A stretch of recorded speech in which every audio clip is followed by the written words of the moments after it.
Hey guys, Sure Shot Midget here. So I'm going to be doing a video on my WeTech gas blowback open bolt PDW.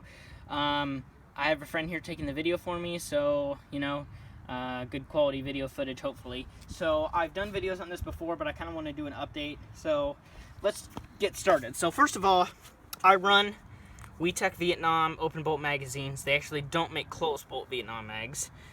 They came out with these when the open bolt system came out around the time. So I have 5 of those, and I also have a Stanag, which is a 30 round standard type magazine, but I use these most of the time. The 30 rounder is my emergency mag. So the gun is not really stock, but let's start from the back and go to the front. This is going to be a review, and I will shoot a mag through it and talk about what the stock gun is like and stuff like that. So with the stock here, it's actually fairly solid. It's a nice stock. It doesn't wobble or anything. It's got a rubber butt pad on here held on by 2 screws, so it's fairly comfortable. And then we have a metal stock. The whole thing is actually pretty much metal. It's like an aluminum. It feels nice, but it is very, very cold. Whenever I cheek this rifle, I feel the coldness on this stock, and it's kind of annoying. So some people wrap these with paracord, which I want to do. Hopefully I'll get that done soon. Paracord on the stock so it's not so cold on your face. Some people also do buffer tube mods and get a buffer tube on here, which I think would be cool, but if you do that, you're kind of losing the folding stock feature, which is very inherent with the PDW system. So to fold the stock, you push in this button.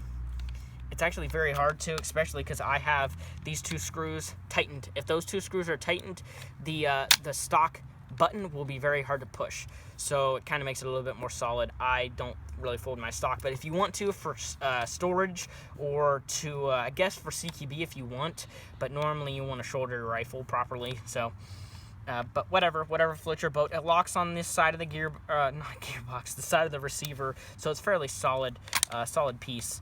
The body here is anodized aluminum. It's a fairly solid body. It's not zinc, which is kind of crappy metal. That's what the internals are. The outside is actually nice quality aluminum. The paint is not too bad. Some people think that the paint's really bad. Some people say that it's really bad. It's not too bad, but it's definitely not like some really nice Crycoat or whatever. Black body. You can get a tan version too. Selector switch is ambidextrous. It's marked safe, semi, and auto, and it is on both sides. This side it is shortened so that it doesn't interfere with your thumb. I have a Magpul pistol grip on here. It's OD green. It comes with a golf ball style grip. This has a storage compartment in it. The stock WE does not. This is the locking part for the stock magazine catch. It is also ambi on both sides, so when you go to grab the mag, it's pretty much right there. Your bolt catch is only on the one side, and this is steel stock. The selector switch is also steel stock. The magazine catch is not steel. The charging handle here is not ambi, but you can it kind of is because it's in the middle of the rifle. So if you are a lefty, you can kind of grab it like this, but it's not. It's okay. It's almost as ambi as you can get with the PDW. It's a bigger charging handle too. The M4 charging handle will not function in this gun. You have a front sight here, which is the KAC style. I put white there, so it's a little bit easier to see. And I also have a Troy battle sight replica on the front. It is made by JG. The upper receiver has a built-in rail system. It's pretty much one piece. It's got a longer rail here, a shorter one on the side, and one on the bottom. It has a steel outer barrel here.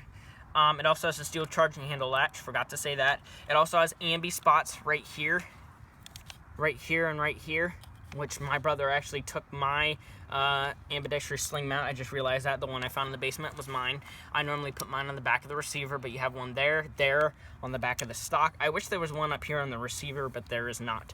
Like I said, the barrel is steel. It's got the cool gas system in there, replica gas system. I have about 2-inch extension here, and then a standard A2 M4 flash hider with the steel barrel again. It's like golf ball. It's cool.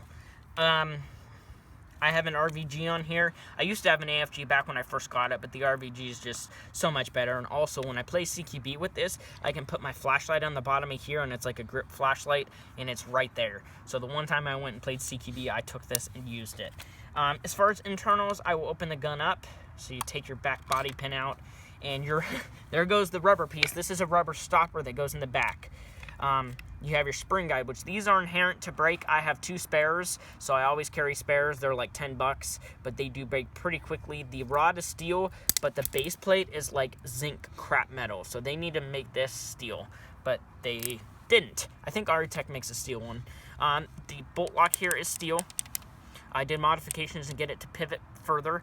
It has a stock trigger box. The trigger box is zinc. It's got zinc hammer trigger sear, and they're really bad, but they last about 12,000 rounds, which is actually a lot of ammo, but that's because it's a good design, but the actual material is not strong. So WE should update their material on their bolt and their trigger set. That's all they need to do. They have great systems, though, gas systems and everything. So the bolt carrier here comes out like this. It has not an M4 nozzle. It uses the SCAR style nozzle, or the SCAR uses the PDW nozzle. I have a washer in here to bring the FPS down. It's at about 360, 370 with 0.2, so I can fuel this in CQB if I want to. Pop-up wise, I have a Lonex bucking in here, and I also have a Angel Custom Type 4 barrel. It's a 6.01, and then the hop-up unit also adjusts via a dial on the top of the hop-up unit. I hope you can see that. It's a pretty nice dial. It's really tight in there because I put a little tape on the top so that the wheel does not move due to the recoil. And the recoil is not massive, but it's all right. So I have 0.25 gram BBs loaded with propane in this gun. So let's go ahead and shoot this thing. Like I said, most of the parts are stock. It is a stock trigger set. So I have 1 mag full of about 20 rounds. It's been sitting out here. It's about 50, 55 degrees out. It's fairly nice today. It's actually really nice compared to what it was last week. So let's go ahead and shoot a few rounds off. I will only be shooting semi, so target's about 110 feet away.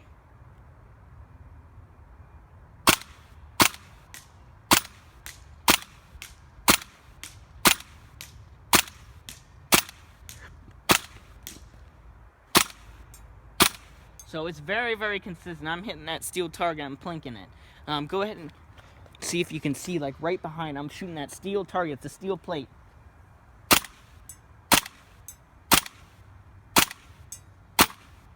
Okay. Love the consistency on this, and as you can see, the bolt locks back and everything. So if you have any questions about this gun, comment below. I also have these rail covers here. Forgot to say that. It's just a little bit smoother, so the rails, they're a little bit sharp. But again, if you have any questions, comment below. I don't think I have anything else to say. I really do recommend this gun. The only gas bolt PDWs out there are the GHK and the WE, and the WE ones are actually discontinued. They're coming out with new ones with key mod rail in the front, a different stock, and I think it has a different pistol grip. But the original ones I hear are discontinued. But I heard GHK's is really good, so go check theirs out, but theirs are more expensive. These retail for about $320, I think, which is a lot of money brand new, but I don't know, I got mine used for like $150 back a while ago, but I've put like another $150 into the internals and externals, so it's been about $300 total on this rifle. So if you have any questions, comment below. See you later.